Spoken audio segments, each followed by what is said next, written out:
This is the west side of the High Street shown in green.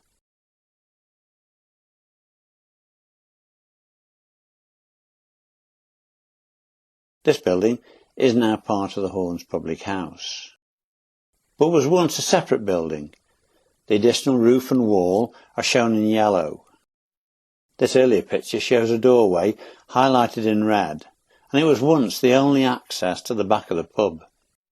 Before it was part of the Horns, it was a greengrocer's called Mary's, and what is now the Horns car park was the garden of this property, and the only access to the rear of the pub was via this entry. The Horns is seen here in green on this 1900 map, and it shows the passageway next to Mary's, which is shown in blue. In earlier times, Mrs. Arkansas lived here and ran a dressmaking business. Notice how much lower the roof is to the pub. And at that time, there were 3 dormer bedroom windows and just 2 on the wall facing the road. In 1954, the property became a greengrocer's before being part of the Horns Public House. This is the Horns. The trade directories show it was a public house from at least 1834. The Gnosall Association for the Prosecution of Felons was set up in 1859. Its purpose was for members to pursue those who'd committed crimes until court and bring them before a magistrate. It was almost a vigilante group.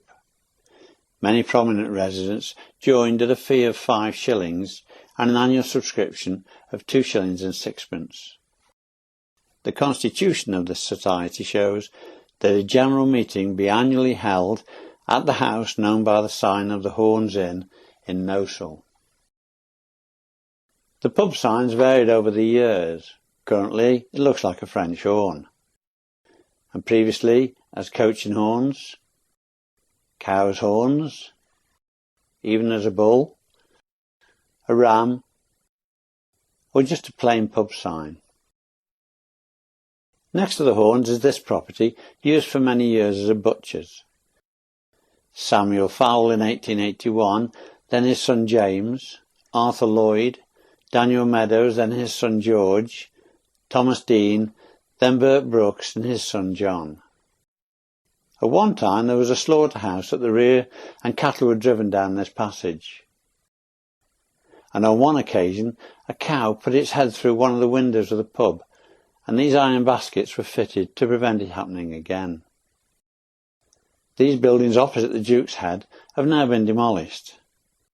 And this is a popular postcard, but it's not always obvious whereabouts in the High Street it is.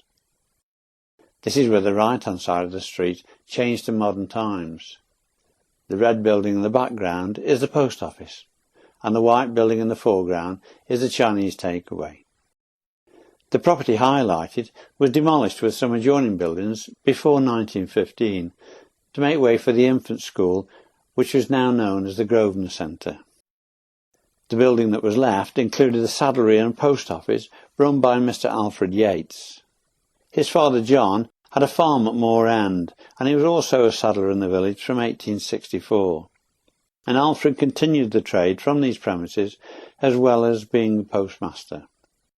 And this brass fitting is from the forehead band of a harness. The property was demolished in the early 1960s, and this is the current view. And the area when it was being used as the infant school. The building in the foreground, currently a greengrocer's, was once a sweet shop run by Amy Stacey, and the white buildings in the background are reputed to be very old and have wooden frameworks. This property was for many years used as a draper's and haberdasher's by George Sidebottom, Miss Fox, then Green's. But this 1880 map shows that the property was a pub called the Gladstone Arms. The white building in the foreground was owned for many years by the church and used by the curate, and it's also been used as a Lloyd's Bank and a meeting room for the local Conservative Party.